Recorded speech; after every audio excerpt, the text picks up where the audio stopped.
때는 조선 후기 정조대왕께서 승하하신 지 10여 년이 지난 무렵이었다. 한양 성박 10리쯤 되는 곳에 김판서댁이 자리하고 있었으니 그 집은 3대에 걸쳐 벼슬을 한 명문가로 이름이 높았다. 대문 앞에는 소슬대문이 위풍당당하게 서 있고 안채와 사랑채가 기역자로 배치된 큰 저택이었다. 그 집 뒤뜰로 나가면 야트막한 언덕이 있고 그곳에는 뽕밭이 넓게 펼쳐져 있었다. 봄이면 연초록 새순이 돋아나고 여름이면 지푸른 잎사귀가 바람에 살랑거리는 아름다운 곳이었다. 집안 사람들은 이곳에서 누에치기용 뽕잎을 따곤 했는데 특히 어린 잎사귀는 차로 우려 마시기에도 좋아 규수들이 즐겨 찾는 곳이기도 했다. 늦봄 한낮 해는 중천에 걸려 뽕잎들이 푸릇푸릇 윤이 나고 있었다. 꾀꼴새와 꿩의 울음소리가 산들바람에 실려오고 멀리서는 농부들이 농가리하는 소리가 들려왔다. 이런 평화로운 오후에 한 여인이 까치발을 딛고 높은 가지에 뽕잎을 따고 있었다. 아이고, 이놈의 뽕잎이 왜 이리 높은 곳에만 달렸을꼬? 키 작은 여자 속 뒤집어 놓을 작정인가? 그 여인은 바로 김판서댁 외동딸 유아였다. 21살의 나이에 꽃다운 용모를 지녔으되 다른 교수들과는 달리 바느질보다는 책 읽기를, 술을 놓기보다는 밭일을 좋아하는 특이한 성정의 소유자였다. 키는 보통 여인보다 조금 작았지만 몸매는 균형이 잡혀 있었고 얼굴은 달덩이처럼 둥글면서도 눈은 별처럼 반짝였다. 입술은 앵두알같이 붉어서 웃을 때면 꽃이 피는 것 같았다. 어미는 맨날 교수가 무슨 밭일이냐 하시는데 직접 따서 우린 차가 어찌 그리 맛있는지 모르시는구나. 유아는 투덜거리며 저고리 소매를 걷어 올렸다. 연분홍 저고리에 자주색 치마를 입은 모습이 뽕밭의 연초록과 어우러져 한 폭의 그림 같았다. 오늘도 뽕잎을 따겠다며 나선 그녀는 바구니를 들고 이곳저곳을 살피며 좋은 잎만 골라 땄다. 그런데 가장 상큼해 보이는 뽕잎들은 하필 높은 가지에 달려있는 것이었다. 에이, 조금만 더 크면 닿을 텐데. 유아는 까치발을 들고 팔을 쭉 뻗었다. 손끝이 뽕잎에 닿을 듯 말 듯했다.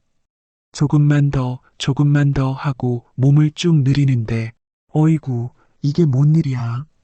그런데 그만 까치발을 딛고 팔을 쭉 뻗은 순간 발밑에 돌멩이가 굴러 중심을 잃고 말았다. 유아는아 하며 비틀거렸다. 균형을 잡으려고 뽕나무 가지를 붙잡았으나 그만 저고리 고름이 억센 가지에 걸려버렸다. 기 찢어지는 소리와 함께 유아의 비명이 뽕밭에 울려 퍼졌다. 연분홍 저고리가 가슴팍에서 찢어지며 속곳이 훤히 드러났다. 유아는 깜짝 놀라 급히 두 팔로 가슴을 가렸으나 이미 늦은 일이었다. 이런 망측한 하이고 어쩌면 좋을꼬, 이런 꼴이 되다니. 얼굴이 홍당무처럼 빨갛게 달아오른 유아는 어찌할 바를 몰랐다.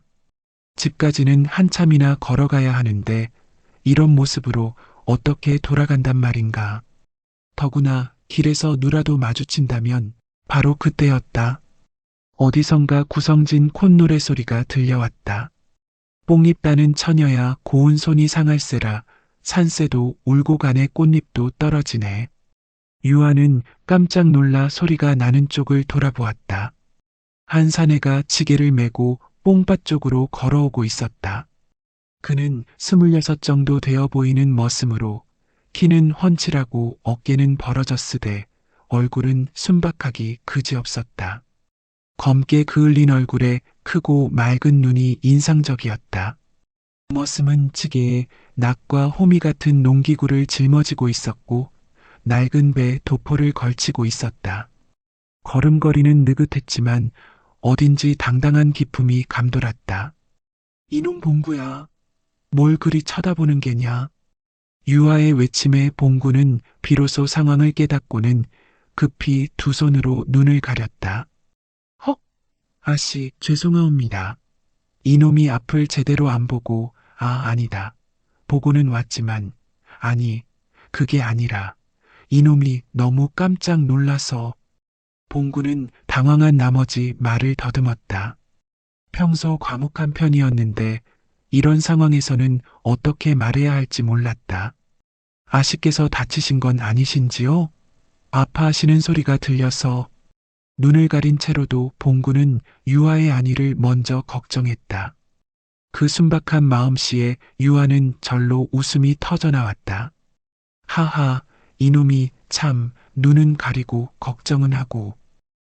그게 아씨께서 다치셨나 해서. 하지만 보면 안 되니까.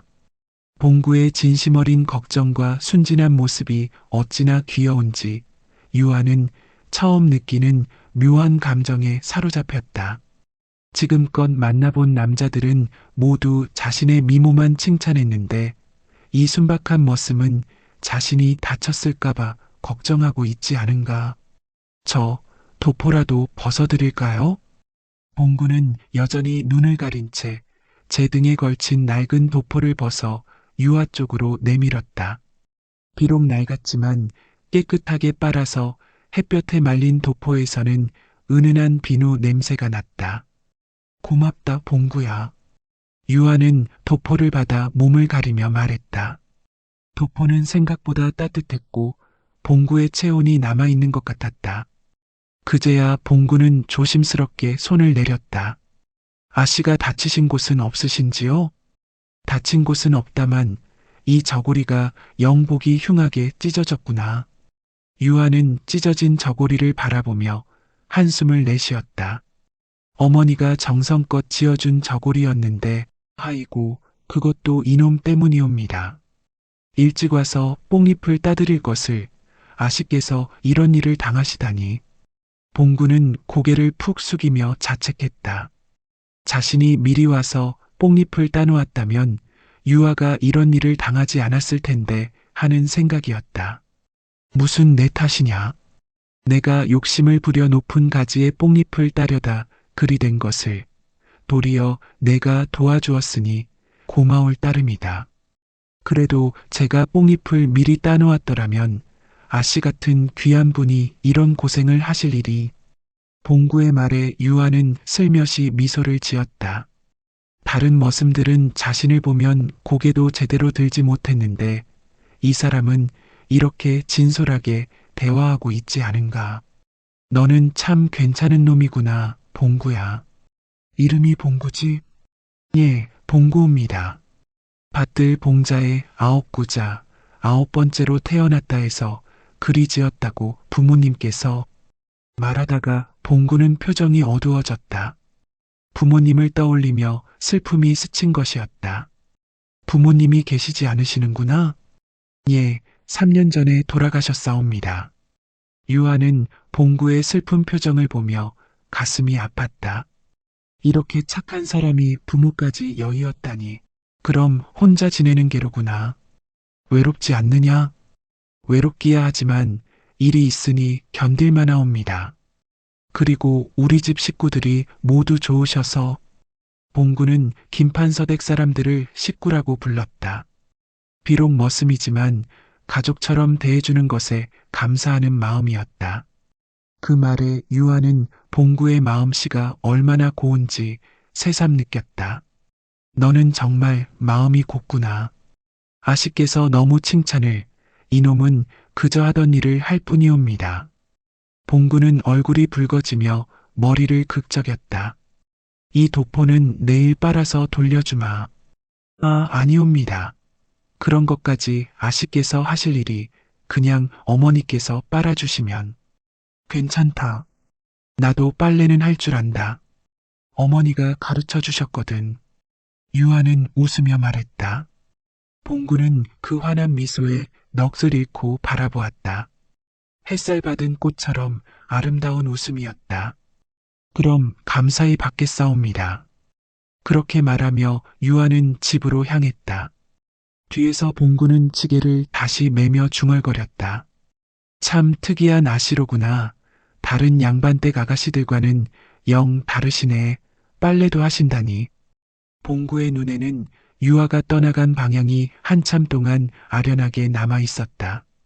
한편 집으로 돌아간 유아는 어머니 마님을 만났다. 유아야, 뽕잎은 잘 땄느냐? 그런데 그 도포는 뭐냐? 어머님, 저고리가 찢어져서 봉구가 빌려준 것입니다. 봉구가? 그 머슴이? 마님은 눈썹을 찌푸렸다. 딸이 머슴의 옷을 빌려 입었다는 것이 못마땅했다. 어떻게 된 일이냐?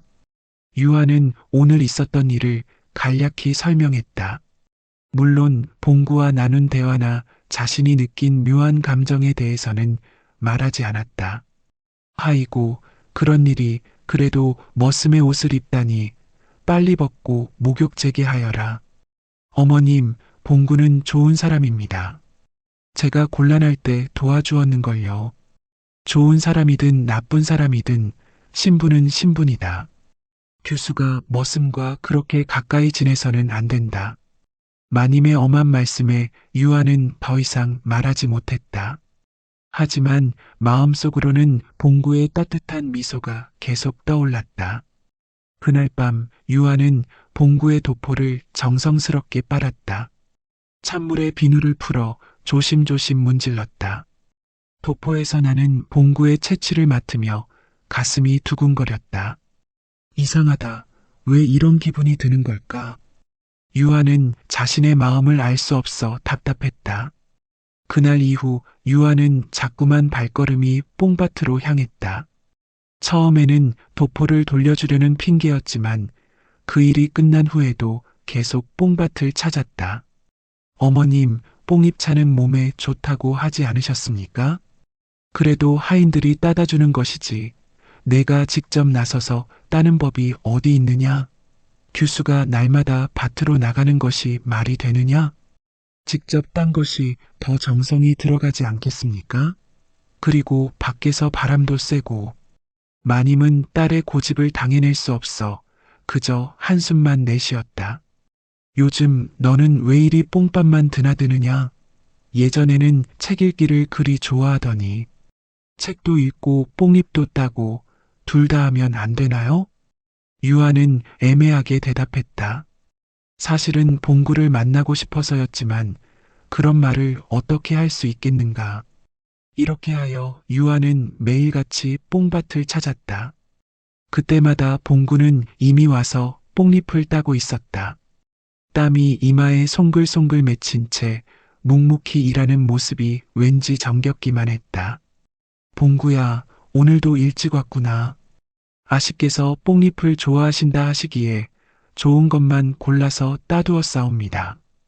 봉구는 바구니 가득 싱싱한 뽕잎을 담아 유아에게 내밀었다. 이른 아침 이슬을 맞은 뽕잎들이 반짝반짝 빛났다. 이렇게 좋은 뽕잎을 고맙다, 봉구야. 유아는 그 마음씨에 감동하며 받아들였다. 봉구가 자신을 위해 일찍 나와 정성껏 뽕잎을 따놓았다는 생각에 가슴이 따뜻해졌다. 그런데 너는 언제부터 우리 집에서 일하게 되었느냐? 3년 전부터입니다. 부모님을 여의고 갈 곳이 없어 헤매던 중에 김판서 어른께서 거두어 주셨사옵니다. 부모님을 그랬구나. 어떻게 돌아가셨느냐? 열병으로. 그해 여름에 열병이 돌아서 많은 분들이 돌아가셨는데 부모님도 그때. 봉구의 목소리가 낮아졌다. 아직도 부모님을 떠올리면 가슴이 아팠다. 그랬구나. 혼자 사는 것이 외롭지 않느냐? 외롭기야 하지만 일이 있으니 견딜만하옵니다. 그리고 봉구는 말을 하다 멈췄다. 그리고 뭐냐? 아씨께서 자주 오시니 덜 외롭사옵니다. 그 솔직한 말에 유아의 가슴이 두근거렸다. 자신도 모르게 얼굴이 붉어지는 것을 느꼈다. 이놈이 무슨 말을, 그런 말 함부로 하는 게 아니다. 죄송하옵니다. 이놈이 주제를 모르고. 아니다. 그게 아니라. 유아는 말끝을 흐렸다. 사실은 자신도 봉구와 이야기하는 시간이 하루 중 가장 즐거웠다. 하지만 그런 마음을 드러낼 수는 없었다. 봉구야, 너는 평소에 무엇을 하며 지내느냐? 낮에는 밭일을 하고 저녁에는. 봉구는 잠시 망설이더니 말했다. 책을 읽사옵니다. 책을? 머슴이 책을? 유아는 놀랐다. 당시에 글을 아는 머슴은 드물었기 때문이다. 부모님께서 가르쳐 주셨사옵니다. 비록 많이 배우지는 못했지만 어떤 책을 읽느냐? 사서삼경이며 시집이며 요즘은 동국세 시기를 읽고 있사옵니다. 유아는 더욱 놀랐다. 동국세 시기는 꽤 어려운 책이었다. 너는 정말 특별하구나. 아니옵니다. 그저 두 사람은 이렇게 조금씩 서로에 대해 알아갔다.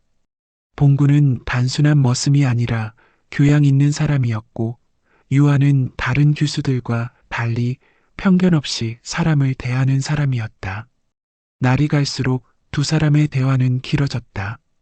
뽕잎을 따면서도 계속 이야기를 나누었다. 아씨께서는 어떤 책을 좋아하시는지요? 나는 규합 총서를 즐겨본다. 여자가 알아야 할 모든 것이 다 들어있거든. 아, 빙어각 이씨의 그 책 말이옵니까? 훌륭한 책이지요. 너도 그 책을 아느냐? 한번 읽어본 적이 있사옵니다. 아씨께서 그 책을 좋아하신다니. 봉구는 유아를 새로운 시각으로 보게 되었다. 규수가 그런 실용적인 책을 읽는다는 것이 신기했다.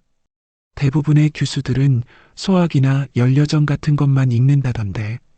그런 책들도 좋지만 실제 살림에 도움이 되는 것을 배우는 것도 중요하지 않겠느냐?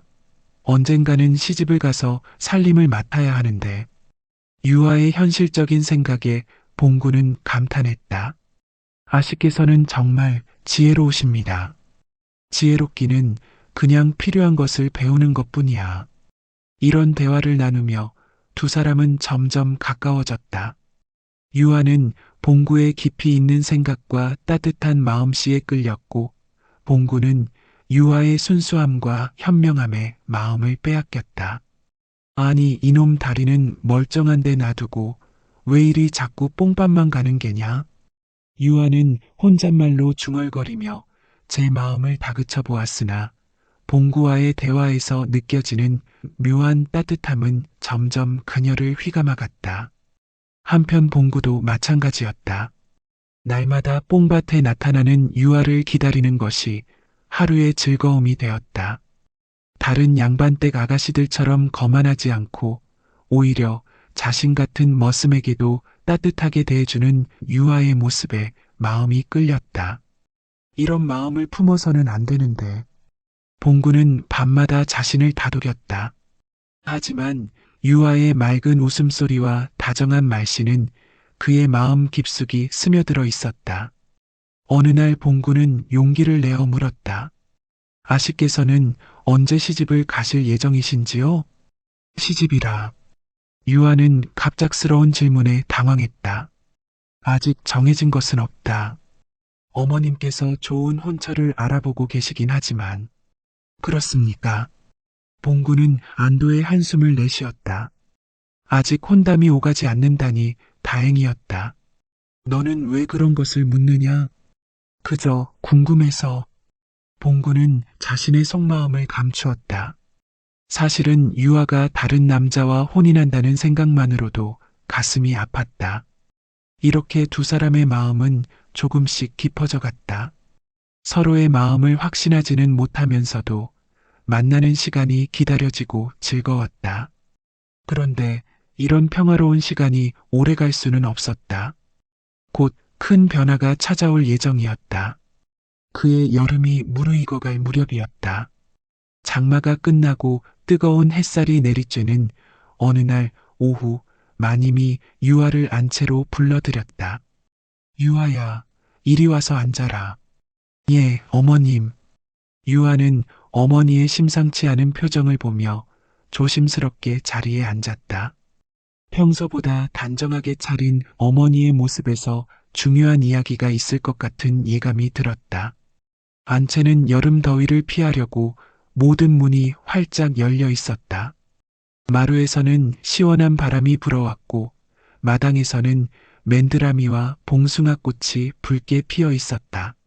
내 혼사를 정하였다. 마님의 첫마디에 유아는 깜짝 놀랐다. 혼사를요? 현감댁 이준령 도령과의 혼사다. 이달 보름에 치르기로 하였다. 그 말에 유아는 입술을 깨물었다. 이준령이라면 그 이름만 들어도 온 고을 사람들이 혀를 차는 그 사람 말이었다. 이준령은 현감의 장남으로 올해 28이었다. 어릴 때부터 총명하여 기대를 받았지만 성년이 된 후로는 기생촌에서 주색잡기에 빠져 사는 한량이 되어버렸다. 더구나 첩을 셋이나 두고 있어서 고을 사람들 사이에서는 방탕한 자로 소문이 자자했다. 어머님, 그런 자와 나란 말인가요? 유아의 목소리가 떨렸다. 무슨 소리냐? 현감댁은 이 고을에서 가장 권세 있는 집안이다. 내가 가서 살림을 맡으면 부족함이 없을 것이다. 하지만 그분은 첩도 많고 기생촌을 드나들며 첩이 있다 한들 어떠냐? 양반댁 남자들이 의뢰 그런 것을 내가 정실부인이 되면 그만이다. 첩들이야 정실부인 앞에서 고개를 숙이는 법이 아니냐. 마님은 딸의 반대를 예상했다는 듯 준비된 대답을 내놓았다. 그래도 어머님, 그런 분과 어떻게. 유아야, 넌 아직 세상 물정을 모른다. 혼인은 사랑으로 하는 것이 아니라 집안끼리 하는 것이다. 현감댁과 혼인하면 우리 집안의 지위도 더욱 튼튼해진다. 마님의 현실적인 말에 유아는 할 말을 잃었다.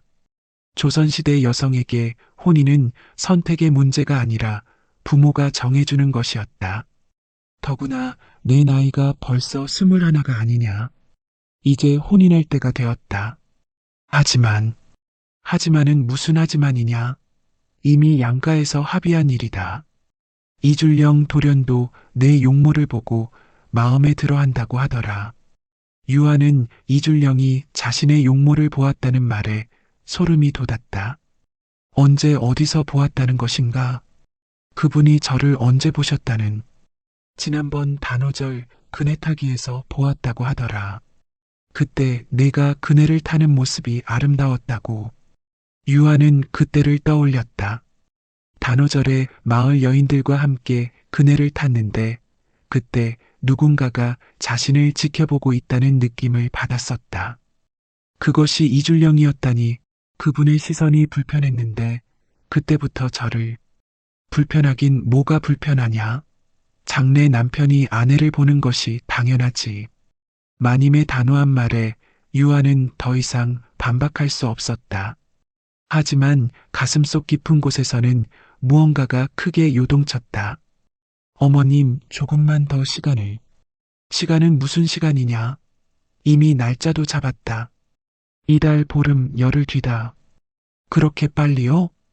혼인은 빠를수록 좋다. 더 늦으면 또 무슨 일이 생길지 모르니까. 유아는 현실이 믿어지지 않았다. 열흘 뒤에 이준령과 혼인한다니 그런 자와 어찌 혼인을. 유아는 혼란한 마음에 안채를 빠져나왔다. 숨이 막히는 것 같았다. 자연스럽게 발걸음은 뽕밭으로 향했다. 뽕밭에 도착하니 다행히 봉구가 그곳에 있었다. 하지만 평소와 달리 유아의 표정이 어두웠다. 봉구야, 오늘 뽕잎 많이 땄느냐? 평소보다 힘없는 목소리였다. 봉구는 놀라며 돌아보았다. 아씨께서 무슨 걱정이 있으신 모양이옵니다. 얼굴빛이 좋지 않으신데. 아니다, 그냥. 유아는 말끝을 흐렸다. 어떻게 이런 이야기를 할 수 있겠는가. 봉구는 조심스럽게 다가와 말했다. 무슨 일이든 혼자 끙끙 앓지 마시고 말씀해 보시옵소서. 이놈이 들어드릴 수는 있사옵니다. 그 따뜻한 말에 유아는 그만 속마음을 털어놓고 말았다. 봉구야, 모두 가진 자는 더 가지려 하더구나. 하나만 정성껏 품는 이는 없더라. 아씨 무슨 말씀을. 혼사 말이다. 봉구의 얼굴이 일순간 굳어졌다. 이미 첩이 셋이나 있는 자와 혼인하라 하니 그런 자의 넷째가 되는 것이 무슨 복이란 말이냐?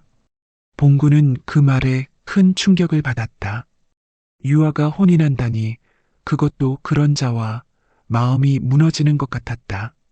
아씨께서는 그 혼사를 원하지 않으시는 것이옵니까? 원할 리가 있느냐? 하지만 부모님 뜻을 거스를 수도 없고 더구나 벌써 날짜까지 잡혔다고 하니 언제 혼례를 올리신다는 것이옵니까? 이달 보름 열흘 뒤다. 봉구는 주먹을 꽉 쥐었다가 폈다. 열흘, 너무나 짧은 시간이었다. 아씨께서 원치 않으신다면 뭐라고? 아니옵니다. 이놈이 주제넘은 생각을. 봉구는 고개를 돌렸다. 하고 싶은 말이 많았지만 신분의 차이를 생각하면 입에 담을 수 없었다. 유아는 그런 봉구의 모습을 바라보며 가슴이 아팠다. 봉구도 자신과 같은 마음이라는 것을 알 수 있었다. 봉구야. 예, 아씨. 만약 내가 그 혼사를 거부한다면 어떻게 될까? 그건 어려우실 것 같사옵니다. 이미 양가에서 약속한 일이면 그렇겠지. 부모님께 불효를 저지를 수는 없고. 유아는 한숨을 깊이 내쉬었다. 봉구는 그런 유아를 보며 가슴이 찢어지는 것 같았다. 아씨께서 만약 다른 분과 혼인하시게 된다면 너는 뭐냐? 이놈은 아씨를. 봉구는 말을 잇지 못했다. 자신의 마음을 고백하고 싶었지만 그럴 수 없었다. 봉구야, 너도 빨리 좋은 사람 만나서 혼인해야지. 이놈에게는 이미 마음에 둔 사람이 있사옵니다. 그래, 누구냐? 유아는 묘한 질투심을 느꼈다. 하지만 그분은 이놈과는 다른 세상에 사시는 분이라 평생 그리워만 할 뿐이옵니다. 그 말에 유아는 가슴이 두근거렸다. 혹시 자신을 말하는 것은 아닐까? 그런 사랑도 있는 법이지. 이루어질 수 없는 사랑. 두 사람은 서로를 바라보며 말없이 서 있었다. 하고 싶은 말이 많았지만 신분의 벽이 가로막고 있었다. 아씨, 혼례 전까지 매일 뽕밭에 나오시겠사옵니까? 그럴 것 같다. 마음이 답답할 때는 이곳에 나와야 숨이 트이거든. 그럼 이놈도 매일 나와서 뽕잎을 따놓겠사옵니다. 고맙다, 봉구야. 그날 이후 두 사람은 남은 시간을 더욱 소중히 여겼다. 매일 뽕밭에서 만나 이야기를 나누었지만 마음속 깊은 감정은 드러내지 못했다. 며칠이 지나자 집안은 혼례 준비로 분주해졌다. 혼수를 준비하고 음식을 장만하는 일로 온 집안이 들썩였다. 유아야, 이리 와서 혼례복을 맞춰보아라. 어머니의 부름에 유아는 마지못해 혼례복을 입어보았다. 화려한 원삼과 족두리가 아름다웠지만 유아의 마음은 무겁기만 했다. 우리 딸이 이렇게 곱구나. 이줄령 도련이 보면 얼마나 좋아할까. 마님의 말에 유아는 몸서리를 쳤다. 이줄령의 탐욕스러운 눈빛이 떠올랐다. 한편 봉구는 나날이 여위어갔다. 유아가 다른 남자와 혼인한다는 생각에 밥맛도 없고 잠도 오지 않았다. 봉구야, 요즘 몸이 좋지 않아 보이는데 괜찮으냐? 다른 머슴이 걱정스럽게 물었다. 괜찮사옵니다. 그냥 조금 피곤할 뿐. 하지만 봉구의 마음은 괜찮지 않았다. 유아를 잃는다는 것은 세상을 잃는 것과 같았다. 혼례를 사흘 앞둔 어느 밤이었다. 달이 중천에 걸린 시각, 유아는 잠을 이루지 못하고 뽕밭으로 나왔다. 시원한 밤바람을 맞으며 복잡한 마음을 달래려 했다. 사흘 뒤면 정말 그 사람의 아내가 되는구나. 생각만 해도 끔찍했다. 이줄령의 음흉한 미소와 탐욕스러운 눈빛이 떠올랐다. 뽕밭은 달빛에 은빛으로 빛나고 있었다. 뽕잎들이 바람에 살랑거리며 속삭이는 소리가 들렸다. 이곳에서 봉구와 나눈 많은 대화들이 떠올랐다. 봉구야, 너와 이야기하던 시간이 가장 행복했는데. 그때 갑자기 말발굽 소리가 들려왔다. 누군가가 말을 타고 오고 있었다. 유아는 깜짝 놀라 뒤를 돌아보았다. 술 냄새와 함께 나타난 것은 이준령이었다. 달빛 아래서도 그의 얼굴이 술에 취해 붉어져 있는 것이 보였다. 이런 밤중에 아씨께서 홀로 나와 계시다니 참 운이 좋구나. 이준령은 비틀거리며 말에서 내렸다. 유아는 본능적으로 뒤로 물러섰다. 도련님, 이런 밤중에 웬일이십니까? 웬일이긴 뭔 웬일이냐? 곧 내 아내가 될 사람을 보러 온 것이지. 이준령은 유아에게 다가오며 음흉한 미소를 지었다. 술 냄새가 코를 찔렀다. 사흘 뒤면 정식으로 혼례를 올리실 텐데. 사흘이 뭐가 대수냐? 이 몸에 아씨 될 사람 미리 맛본들 어찌 나쁘리오. 도련님, 그런 말씀을. 무슨 말씀을 말라는 게냐? 어차피 며칠 뒤면 내 사람이 될 텐데 조금 일찍 안아본들 무슨 대수겠느냐. 이준령은 유아의 손목을 거칠게 붙잡았다. 그의 손에서는 술 냄새뿐만 아니라 다른 여자의 체취도 났다. 분명 기생집에 다녀온 것이었다. 놓으십시오. 이래서는 안 됩니다. 유아는 필사적으로 몸부림쳤지만 이준령의 힘이 셌다. 안 될 게 뭐가 있다는 게냐? 더구나 이런 밤중에 혼자 나온 것을 보니 내도 그런 마음이 있는 것 아니냐? 그런 게 아닙니다. 그냥 답답해서 바람이나 쐬려고. 바람을 쐰다고? 하, 좋다. 그럼 내가 시원하게 해주마. 이준령은 유아를 뽕나무에 밀어붙였다. 유아의 저고리가 찢어질 듯 당겨졌다. 아무도 없는 이곳에서 참 좋은 곳을 골랐구나. 제발, 제발 그만하십시오. 유아는 울먹이며 애원했지만 이준령은 듣지 않았다. 바로 그때였다. 어둠 속에서 쇠스랑을 든 봉구가 나타났다. 이런 짐승 같은 놈이 아씨에게서 손을 떼라. 봉구의 목소리는 평소와 달리 위협적이었다. 분노에 차 있었다. 뭐야, 이놈이. 감히 누구에게 대드는 거냐? 이준령은 화를 내며 봉구를 향해 손을 들었다. 머슴 주제에 감히 주인에게. 하지만 봉구는 쇠스랑으로 이준령을 밀쳐냈다. 이준령은 비틀거리며 넘어졌다. 이놈이 정말 감히 나를. 술에 취해 아씨를 괴롭히는 자가 무슨 주인이냐? 봉구의 당당한 말에 이준령은 더욱 화가 났다. 알아보자. 이놈 이름이 뭐냐? 봉구다. 좋다, 봉구. 내일 당장 관아에 고발해서 곤장을 맞게 해주마. 이준령은 비틀거리며 말에 올라타고는 욕설을 퍼부으며 사라졌다. 아씨, 괜찮으십니까? 봉구는 쇠스랑을 던지고 유아에게 다가왔다. 유아는 떨리는 몸으로 봉구를 바라보았다. 봉구야, 고맙다. 내가 아니었다면. 아씨께서 다치시지 않아 다행이옵니다. 유아는 떨리는 손으로 봉구의 손을 붙잡았다. 따뜻한 체온이 전해져 왔다.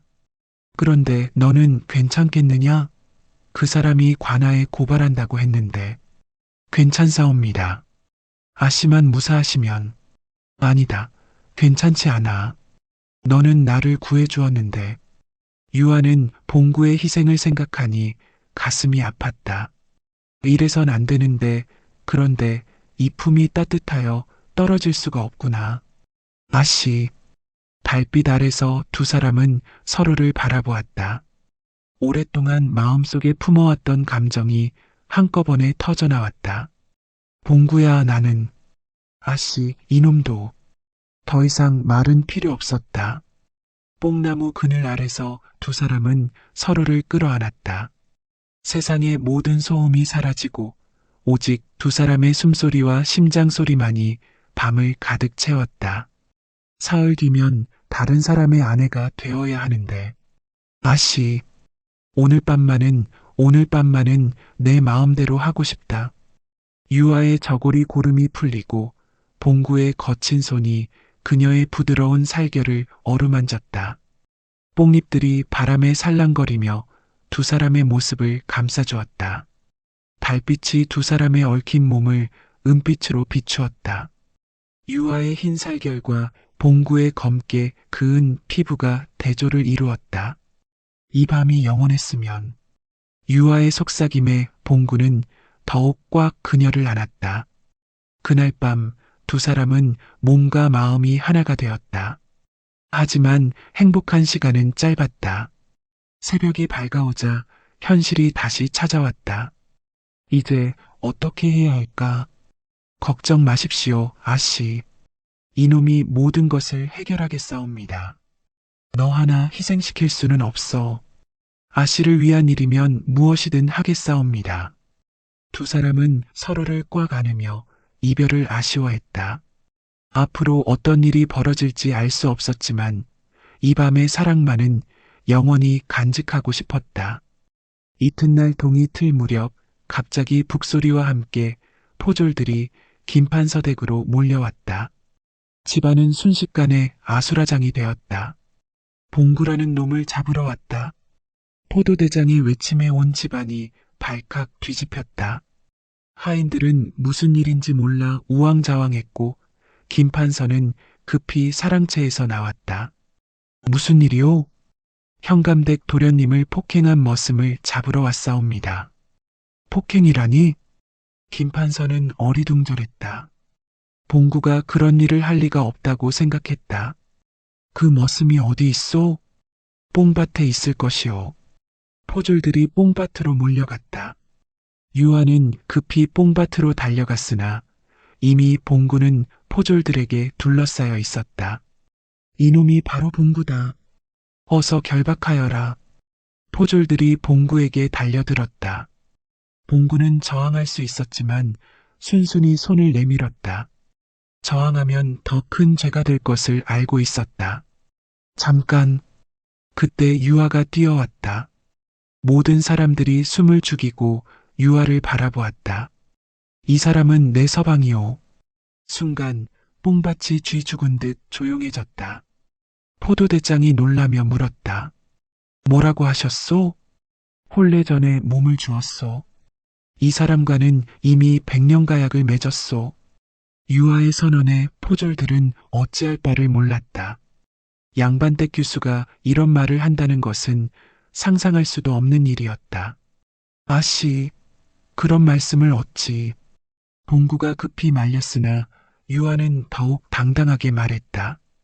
이미 정해진 일을 어찌 거짓이라 하겠소? 이 사람은 내 남편이오. 그때 김판서와 마님이 달려왔다.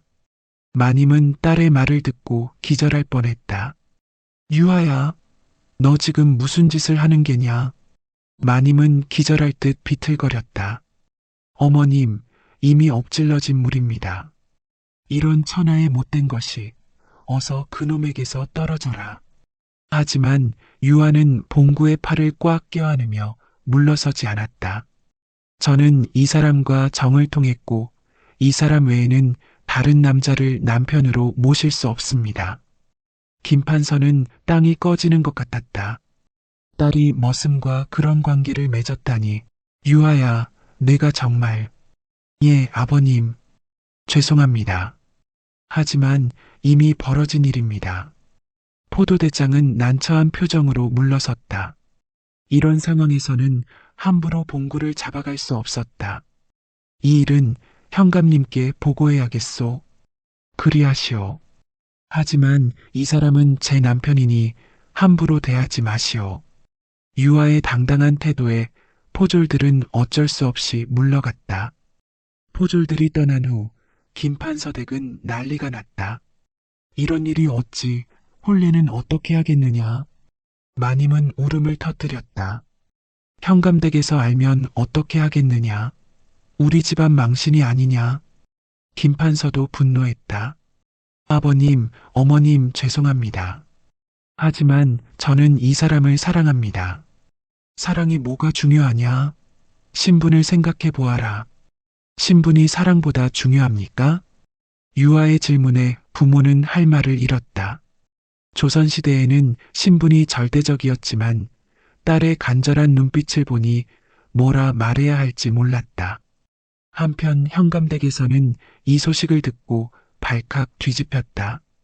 뭐라고? 그 계집이 머슴과? 이줄령은 분노에 떨었다.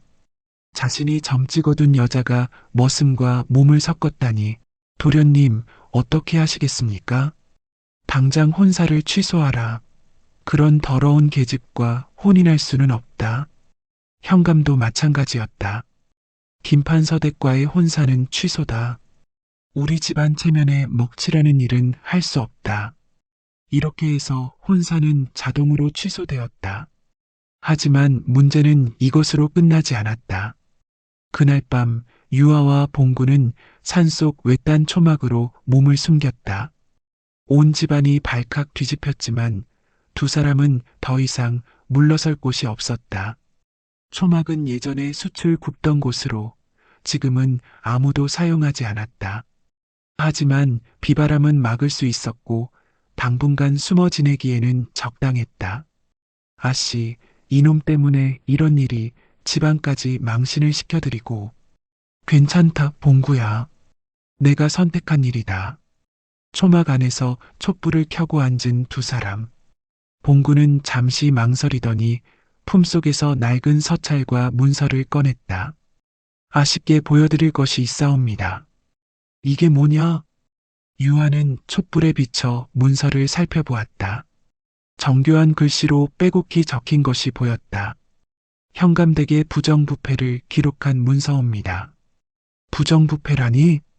백성들에게서 세금을 거두어 들이면서도 장부를 조작하여 왕께는 적게 보고하고 그 차액을 가로채는 내용이 적혀 있사옵니다. 유아는 놀라며 문서를 자세히 살펴보았다. 정교한 필체로 적힌 장부들과 증거 서류들이었다. 이런 것을 어떻게 구했느냐? 그것은 이놈이 그저 머슴이 아니기 때문이옵니다. 봉구는 무거운 표정으로 계속 말했다. 사실은 이놈이 10년 전 반역 누명을 쓰고 궁에서 쫓겨난 왕손이옵니다. 뭐라고? 유아는 깜짝 놀라 봉구를 바라보았다. 믿을 수 없다는 표정이었다. 진짜 이름은 이봉규, 선왕의 서손이옵니다. 아이고, 그럼 너는 10년 전 영모 사건에 휘말려 신분을 잃고 도망쳐 나왔사옵니다. 하지만 이놈은 정말 무고하옵니다. 봉구의 절절한 해명에 유아는 충격에 빠졌다. 지금까지 자신이 사랑한 사람이 왕족이었다니, 그럼 왜 지금까지 숨기고 있었느냐? 신분을 밝히면 다시 위험에 빠질 수 있기 때문이옵니다. 그리고 아씨께서 이놈의 신분을 알게 되면 부담스러워 하실까봐. 부담스럽긴 오히려 안심이 된다. 안심이라니요? 나는 지금까지 신분이 낮은 사람을 사랑한다고 생각해서 괴로워했는데 알고 보니 왕손이었다니.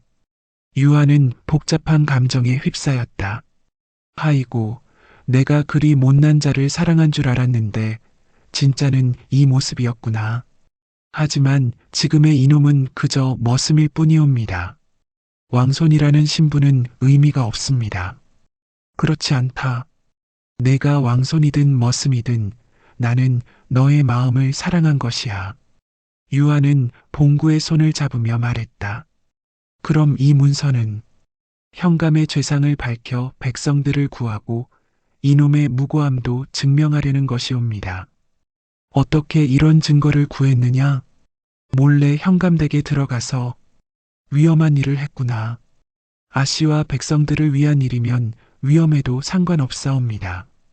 봉구의 의로운 마음에 유아는 감동했다. 그렇다면 더욱 힘을 합쳐야겠구나. 악한 자들을 응징하고 너의 무고함을 밝혀야지. 아씨께서 도와주신다면. 당연하지. 우리는 이제 한 몸이니까. 두 사람은 서로를 바라보며 미소를 지었다. 어려운 상황이지만 함께라면 이겨낼 수 있을 것 같았다. 한편 기생자야는 두 사람의 은밀한 만남을 지켜보고 있었다. 오래전부터 이준령을 마음에 품고 있던 자야는 유아를 질투하고 있었다. 저 계집이 준령 도련님과 혼인하면 내 설 자리는 어디에. 자야는 유아가 이준령과 혼인하는 것을 막고 싶었다. 그런데 유아가 머슴과 몸을 섞었다는 소문이 들려왔다. 혼사가 취소되었다니 이제 기회다. 자야는 이번 기회에 이준령의 마음을 완전히 차지하려고 했다. 하지만 그러려면 유아와 봉구를 완전히 제거해야 했다. 자야는 몰래 두 사람의 은신처를 찾아다녔다. 그리고 마침내 산속 초막을 발견했다. 저기 숨어 있구나. 자야는 몰래 두 사람의 대화를 엿듣고 있다가 중요한 정보를 얻었다. 내일 밤에 산을 넘어 다른 고을로 도망간다고? 자야는 급히 이준령에게 달려가 이 사실을 알렸다. 아씨가 그 머슴과 도망친다고 하더군요. 뭐라고? 그년이 그 머슴과? 이준령은 분노에 떨며 포졸들을 불러 모았다. 내일 밤 산길에 매복하여 그놈들을 잡아라. 특히 그 머슴놈은 죽여도 좋다. 알겠사옵니다. 하지만 이는 유아의 계략이었다. 자야가 엿듣는 것을 알고 있던 유아는 일부러 거짓 정보를 흘린 것이었다. 자야가 분명 엿들을 것이다. 그럼 우리는 반대편으로 가면 되겠구나. 유아는 미리 자야의 하녀를 매수해 두었다. 자야가 무슨 말을 하든 모두 거짓이라고 이준령에게 말해라. 그리고 우리가 정말로 가는 길은 이쪽이라고 알려주어라. 하녀는 돈을 받고 유아의 말대로 했다. 과연 그날 밤 이준령과 포졸들은 산길에서 허수아비만 붙잡고 있었다. 그 시각 유아와 봉구는 반대편 길로 말을 타고 달리고 있었다. 아씨의 지혜가 이처럼 깊으실 줄이야. 이런 일쯤은 해야 우리가 살아남지 않겠느냐? 두 사람은 밤을 틈타 안전한 곳으로 향했다. 목적지는 한양에 있는 봉구의 옛 스승이었다. 그분께 도움을 요청하면 이 문제를 해결할 수 있을 것입니다. 믿을 만한 분이시냐? 이놈을 키워주신 분이니 믿을 수 있습니다. 며칠간의 여행 끝에 두 사람은 한양에 도착했다. 봉구의 스승은 옛 영의정으로 지금은 은퇴해서 조용히 지내고 있었다. 봉규야, 정말 내가 살아있었구나. 스승은 봉구를 보고 눈물을 흘렸다. 스승님, 오랫동안 걱정을 끼쳐드려 죄송합니다. 이제 와서 그런 말이 무슨 소용이냐. 내가 살아있다는 것만으로도 충분하다. 봉구는 그동안의 일과 현감의 부정부패에 대해 자세히 설명했다. 이런 일이 그 현감놈이 그런 짓을 했다니 이 문서로 고발하면 처벌받을 수 있을 것입니다. 물론이다. 하지만 내 신분 문제도 해결해야 한다. 스승은 깊이 생각하더니 말했다. 내가 왕께 직접 상소를 올리겠다. 내 무고함을 밝히고 신분을 회복시키는 것이 우선이다. 감사합니다, 스승님. 며칠 후 놀라운 일이 벌어졌다. 내관 한 명이 산속 은신처로 찾아온 것이었다. 봉구는 깜짝 놀라 꿇어앉았다. 궁에서 나오신 분이시옵니다. 내관은 정중하게 절을 받고는 왕의 어명을 전했다. 전하께서 말씀하시길 종친 이봉규의 무고함이 밝혀졌다 하셨다.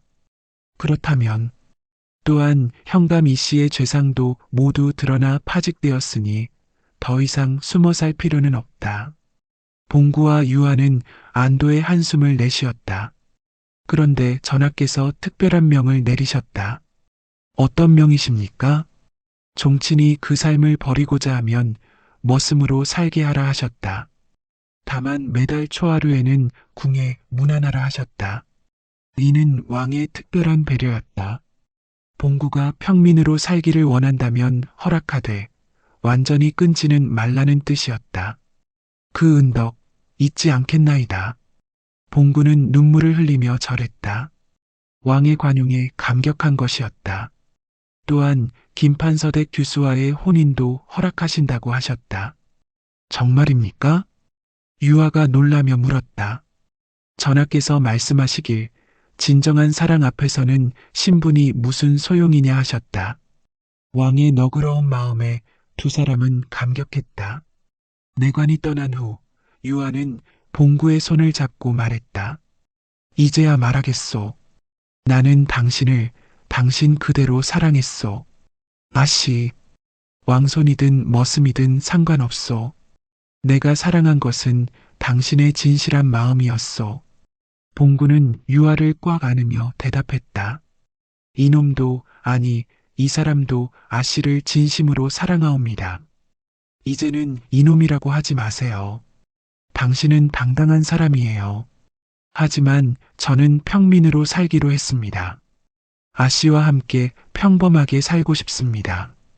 좋아요. 그것이 우리의 선택이니까요. 두 사람은 서로를 바라보며 미소를 지었다. 한편 김판서댁에서는 이 소식을 듣고 기뻐했다. 왕손이었다니 그럼 우리 딸이 왕족과 혼인하는 것이구나. 마님은 처음에는 반대했지만 봉구의 진짜 신분을 알고는 태도가 바뀌었다. 하지만 평민으로 산다고 하셨지요? 그래도 왕족은 왕족이지. 더구나 왕께서 직접 허락하신 혼인이니.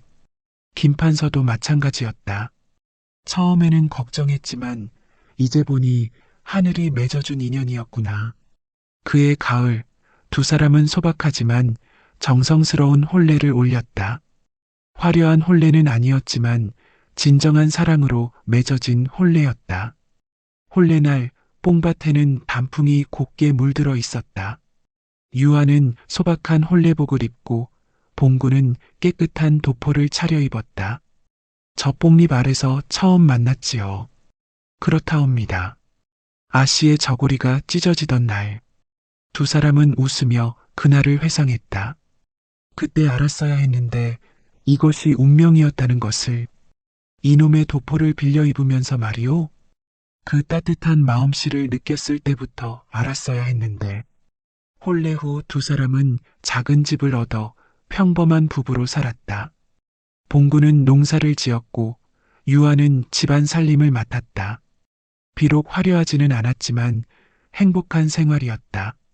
매달 초하루에는 궁에 문안을 드리러 가야 했지만 그것도 나쁘지 않았다. 당신과 함께라면 어떤 생활이든 행복해요. 저도 그렇습니다. 아씨, 아니 아내와 함께라면. 이듬해 봄 두 사람 사이에는 아이가 태어났다. 뽕꽃이 피는 계절에 태어난 아이를 뽕이라고 이름 지었다. 우리 뽕이가 자라면 뽕밭에서 뛰어놀겠구나. 그렇겠지요. 그곳은 우리의 인연이 시작된 곳이니까요.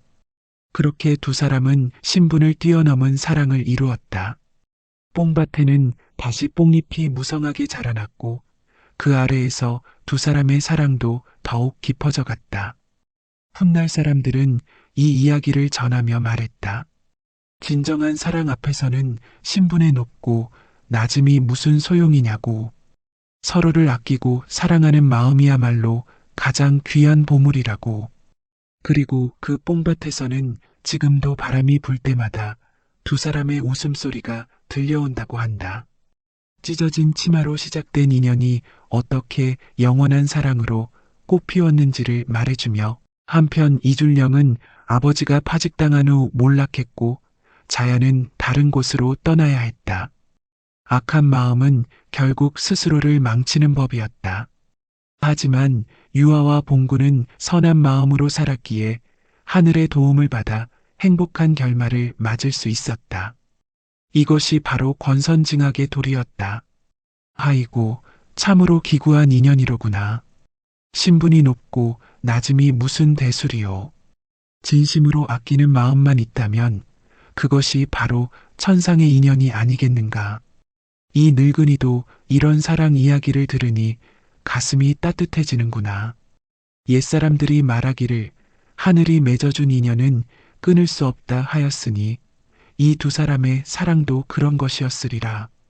뽕잎 아래서 시작된 인연이 이토록 아름다운 결실을 맺다니 참으로 하늘의 뜻이라 하지 않을 수 없구나. 그러고 보니 이 이야기는 우리에게도 교훈을 준다.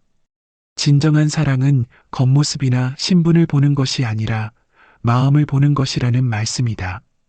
유아와 봉구처럼 서로의 마음을 알아보고 사랑할 수 있다면 그것이 바로 천하의 부럽지 않은 복이 아니겠는가. 이 늙은이는 이제 자리에서 일어나려 하노라. 오늘 밤 꿈에는 뽕잎 향기가 나는 그 아름다운 사랑 이야기가 떠오르리라. 야담 도깨비를 찾아주신 여러분 감사합니다. 오늘도 재밌는 이야기로 여러분을 즐겁게 해드리겠습니다. 그 전에 좋아요와 구독 버튼 꼭 부탁드립니다. 그럼 시작할게요.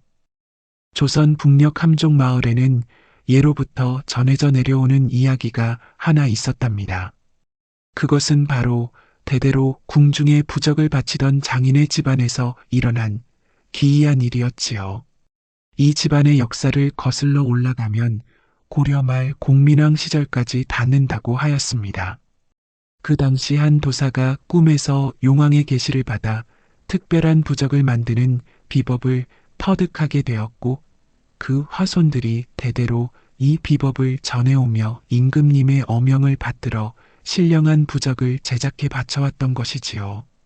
조선이 건국된 후에도 이 집안의 명성은 더욱 높아져 태조 이성계부터 시작하여 역대 임금들이 모두 이 집안의 부적을 신뢰하였다고 전해집니다. 특히 임진왜란과 정유재란 때는 선조 임금이 직접 부적을 하사받아 몸에 지니고 다니실 정도였다고 하니 그 영험함이 어느 정도였는지 짐작할 수 있었지요. 하지만 세상사가 다 그렇듯이 아무리 큰 나무라도 시간이 지나면 늙어가는 법입니다. 정유재란과 정묘호란을 거치며 나라가 어지러워지자 이 집안의 명맥도 서서히 끊어지기 시작하였습니다. 궁중에서도 예전만큼 부적을 중요하게 여기지 않게 되었고 새로운 학문인 성리학이 유행하면서 도술이나 부적 같은 것들은 미신으로 치부되기 시작한 것이지요. 마지막 때를 이은 장인 월봉은 이런 시대의 변화를 애석해 하면서도 조상대대로 내려온 비법만큼은 끝까지 지켜내려 하였습니다. 그에게는 3명의 아들이 있었는데 큰아들 용호와 둘째 용성, 그리고 막내 월담이었습니다. 월봉은 자신의 뒤를 이을 후계자를 정하기 위해 세 아들의 재능을 살펴보았습니다. 큰아들 용호는 성격이 온순하고 착하였으나 부적 제작에 필요한 영감이나 직감이 부족하였지요. 둘째 용성은 머리는 영리하였으나 욕심이 많고 성급한 성격이어서 부적 제작에 필요한 인내심과 정신력이 부족하였습니다. 그런데 막내 월담은 태어날 때부터 남달랐습니다. 산파가 아이를 받아든 순간 깜짝 놀라며 소리를 질렀지요. 어머, 이 아이의 눈이. 월담의 왼쪽 눈동자는 마치 석류알처럼 붉게 물들어 있었습니다. 의원을 불러 살펴보았지만 병은 아니었고 다만 태어날 때부터 그런 것이라고 하였지요. 더욱 놀라운 것은 아이가 자라면서 보여준 특별한 능력이었습니다. 월담이 5살 되던 해의 일이었습니다. 마을에 전염병이 돌았는데 월담이 어떤 사람들은 회복될 것이고 어떤 사람들은 위험하다는 것을 정확히 맞췄던 것이지요. 아이는 사람들을 보면 그들의 몸에서 나오는 기운의 색깔이 다르게 보인다고 하였습니다. 아버지, 저 아저씨는 몸에서 검은 기운이 나와요. 위험해 보여요. 이 아이가 무슨 소리를. 하지만 월담의 말대로 그 사람은 며칠 후 세상을 떠났습니다. 이런 일이 몇 번 반복되자 사람들은 월담을 신기하게 여기기 시작하였지요. 월봉은 막내 아들의 특별한 능력을 보고 깨달았습니다. 이 아이야말로 조상 대대로 내려온 부적 제작의 진정한 계승자라는 것을 말이지요. 월담이 7살이 되자 월봉은 본격적으로 그에게 부적 제작법을 가르치기 시작하였습니다. 월담아, 부적이란 단순히 종이에 글자를 쓰는 것이 아니란다. 마음의 정성과 하늘의 기운을 합쳐서 만드는 것이지. 내 아버지, 너의 특별한 눈은 하늘이 내린 선물이다. 그 능력을 올바르게 사용하여 많은 사람들을 도와주거라. 월담은 아버지의 가르침을 열심히 따랐습니다. 하지만 형들의 시선은 날로 차가워져 갔지요. 특히 둘째 용성은 아버지가 막내에게만 관심을 보이는 것이 못마땅하였습니다. 저 불길한 놈 때문에 우리 집안이 망하는 것 아닌가? 용성은 기회가 있을 때마다 월담을 괴롭혔습니다. 월담이 만든 부적을 몰래 찢어놓거나 다른 아이들에게 월담을 따돌리라고 부추기기도 하였지요. 그런 월담에게 유일한 위안이 되어준 이는 마을 뒷산 깊숙한 곳에서 홀로 살아가는 구복 노인이었습니다. 구복 노인은 젊은 시절 궁중에서 천문을 담당하던 관리였다가 세상이 어지러워지자 산속으로 들어와 은자의 삶을 살고 있었지요.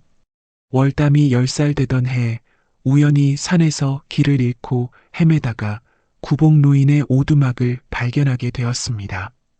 노인은 월담의 붉은 눈동자를 보자마자 깜짝 놀라며 말하였지요. 이런, 이 아이가 바로 그 아이로구나. 할아버지, 저를 아세요? 모를 리가 있겠냐. 너야말로 내가 오랫동안 기다려온 아이다. 구복 노인은 월담을 자신의 오두막으로 데려가 차를 대접하며 이야기를 나누었습니다. 노인은 월담의 특별한 능력에 대해 자세히 설명해 주었지요. 내 왼쪽 눈에 깃든 붉은 빛은 천안이라고 하는 것이다. 하늘이 특별히 선택받은 사람에게만 주는 선물이지. 천안이요? 그렇다. 그 눈으로 너는 사람의 운명과 기운을 읽을 수 있는 것이다. 하지만 이 능력은 함부로 사용해서는 안 된다. 반드시 남을 돕는 일에만 써야 하느니라. 그날부터 월담은 틈날 때마다 구복 노인을 찾아가 더 많은 것을 배웠습니다. 노인은 부적 제작뿐만 아니라 주역과 천문, 의술까지 다양한 지식을 가르쳐 주었지요. 월담아, 진정한 도사는 자신의 능력을 자랑하는 사람이 아니다. 묵묵히 남을 도우며 세상을 더 좋게 만들어가는 사람이 진정한 도사인 것이다. 네, 스승님. 월담은 구복 노인의 가르침을 마음 깊이 새겼습니다. 그리고 자신의 특별한 능력을 어떻게 사용해야 하는지 점점 깨달아가게 되었지요. 하지만 행복한 시간은 오래가지 않았습니다. 월담이 15살 되던 해에 아버지 월봉이 갑작스럽게 세상을 떠나게 된 것이지요. 오랫동안 가문의 쇠퇴를 걱정하며 마음고생을 했던 것이 병이 되었던 것 같았습니다. 아버지의 죽음 이후 가문은 더욱 빠르게 몰락하기 시작하였습니다. 큰형 용호는 성격이 온순하긴 하였으나 집안을 이끌어갈 만한 능력이 부족하였고, 둘째 용성은 가문이 전통보다는 당장의 이익에만 관심이 있었지요. 이제 부적 따위는 그만두고 다른 장사를 해야 한다. 용성은 아버지가 남긴 부적 제작 도구들을 모두 팔아버리려 하였습니다. 월담이 말려보았지만 소용없었지요. 내가 뭘 안다고 나서는 거냐? 너 때문에 우리 집안이 이렇게 된 것 아니냐? 용성은 가문의 몰락을 모두 월담의 탓으로 돌렸습니다. 그의 기이한 모습 때문에 사람들이 우리 집안을 불길하게 여긴다는 것이었지요. 결국 형들은 각자 다른 길을 찾아 집을 떠났고 월담만 홀로 남게 되었습니다. 하지만 그는 포기하지 않았지요. 구복 노인에게서 배운 부적 제작술로 떠돌이 장수가 되어 전국을 돌아다니며 사람들을 도우기로 결심한 것입니다. 스승님, 저는 이제 세상으로 나가겠습니다. 그래, 때가 된 것 같구나. 하지만 명심하거라. 내 능력은 오직 선한 일에만 사용해야 한다. 구복 노인은 월담에게 특별한 부적 하나를 주었습니다. 그것은 노인이 평생에 걸쳐 만든 최고의 작품으로 위험한 순간에 월담을 보호해 줄 것이라고 하였지요. 그렇게 월담의 긴 여행이 시작되었습니다. 그는 각 고을을 돌아다니며 아픈 사람들을 치료해주고 악귀에 시달리는 집에 부적을 붙여주며 때로는 잃어버린 물건을 찾아주기도 하였습니다. 월담의 붉은 눈동자를 처음 보는 사람들은 놀라기도 하였지만 그의 진심 어린 마음을 알게 되면 모두 고마워하였지요. 선생님 덕분에 저희 아이가 살았습니다. 정말 고맙습니다. 어떻게 보답을 드려야 할지. 하지만 월담은 큰 보상을 받지 않았습니다. 하루 먹을 양식 정도면 충분하다며 항상 사양하였지요. 그의 목적은 돈을 버는 것이 아니라 진정으로 사람들을 돕는 것이었으니까요. 그러던 중 월담이 20살이 되던 해봄 경상도의 한 장터에서 운명적인 만남이 기다리고 있었습니다. 그날따라 장터는 특별히 북적였는데 봄철이라 사람들이 농사 준비를 위해 씨앗과 농기구를 사러 나온 것이었지요. 월담도 자신의 부적을 팔기 위해 장터 한 구석에 자리를 잡았습니다. 그런데 문득 고개를 돌려보니 장터 반대편에서 이상한 광경이 보였지요. 한 여인이 홀로 앉아 시들한 나무를 팔고 있었는데 그녀의 몸에서 검붉은 기운이 마치 연기처럼 피어오르고 있었던 것입니다. 월담은 깜짝 놀랐습니다. 지금까지 많은 사람들을 보아왔지만 이렇게 강한 기운을 내뿜는 사람은 처음이었거든요. 그 기운은 분명 보통의 것이 아니었습니다. 마치 수많은 원혼들이 한꺼번에 몰려드는 것 같은 섬뜩한 느낌이었지요. 월담은 자신의 물건들을 정리하고 그 여인에게 다가갔습니다. 가까이 가서 보니 여인의 모습이 더욱 분명해졌지요. 나이는 25 정도로 보이는데 얼굴이 몹시 수척하여 보기에 안쓰러웠습니다. 하지만 본래는 미인이었을 것이라는 것을 짐작할 수 있었지요. 그런데 무엇보다 월담의 눈길을 끈 것은 여인의 왼쪽 다리였습니다. 걸음걸이를 보니 불구가 된 듯하였고 그 때문인지 더욱 쓸쓸해 보였지요. 월담은 여인의 고통스러운 표정을 보며 가슴이 아팠습니다. 부인, 실례합니다만. 월담이 조심스럽게 말을 걸자 여인이 고개를 들었습니다. 그 순간 월담은 가슴이 철렁 내려앉는 것을 느꼈지요. 여인의 눈에는 깊은 절망과 한이 서려 있었고 그 속에서 죽음을 향한 간절한 바람이 느껴졌던 것입니다. 저는 윤소라고 합니다. 선비님께서는 어찌하여 저 같은 천한 여인에게 말씀을 거시는지요?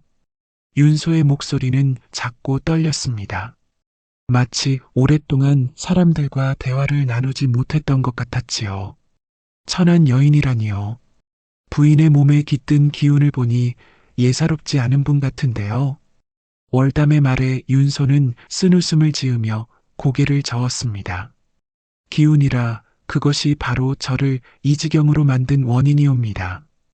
월담이 자세한 사연을 묻자 윤소는 한참을 망설이다가 천천히 입을 열기 시작하였습니다. 그녀의 이야기는 길고도 슬픈 것이었지요. 윤소는 원래 이 고장의 명문가인 윤씨 집안의 며느리였다고 하였습니다.